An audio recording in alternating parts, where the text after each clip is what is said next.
打开了。那个带几个零食，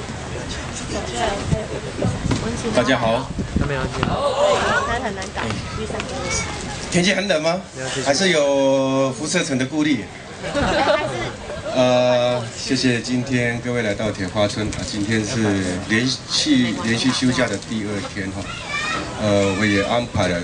这连续4天呢，我们每天都有节目，不过呢5号就没有了，不过我们这边还是会开，还是有这个铁花坝这边慢市集可能休息，明天还是有节目在这边，我们今天的这连续休假的第2天，我们安排的署名。都是年轻朋友，还有年纪大一点也都很喜欢他了，对不对 ？OK， 随便大家都很熟悉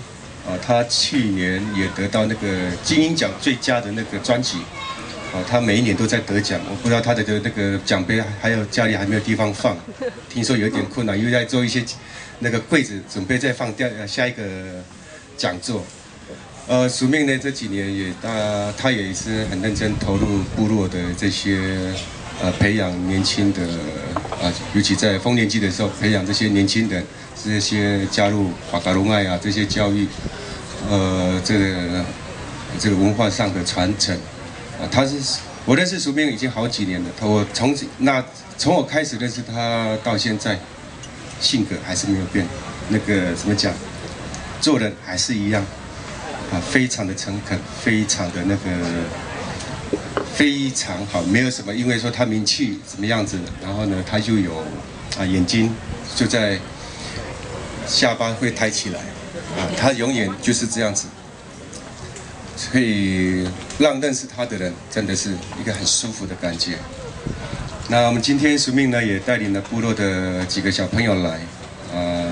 各位待会就慢慢的、好好的坐下来，好好喝你们的饮料，然后再听听署名的那个幽默。大家都知道署名他也是很幽默的一个人哈，这是每个人都非常喜欢他的其中之一。好，不过呢，在这个节目开始之前，铁花村今天户外不收不收门票，不过有一个每人最低消费。100块，请多支持台东一个这么好的地方，而且我想这是全台湾最低消费是最便宜的一个地方，而且在我们台东，也感谢各位都为我们铁花村宣传，在网络上任何的那个媒体上都让我们铁花村这样子，我们都非常感谢你们。如果说那边没有位置这边平台也可以坐这边平台还有可以坐，要躺都可以这边位置很多。那后面来的朋友呢，你如果没有位置的话请尽量往后面站，不要让那个坐在位置上的朋友看不到。然后那个走道请尽量保持通畅那是我们的那个通往厕所还有那个通往那个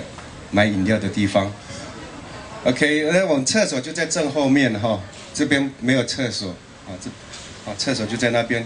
你们后面看到那个灯亮的那个地方。那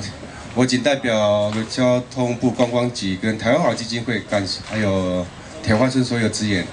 感谢各位今天来到铁花村。那我们现在就开始，我们就掌声欢迎署名。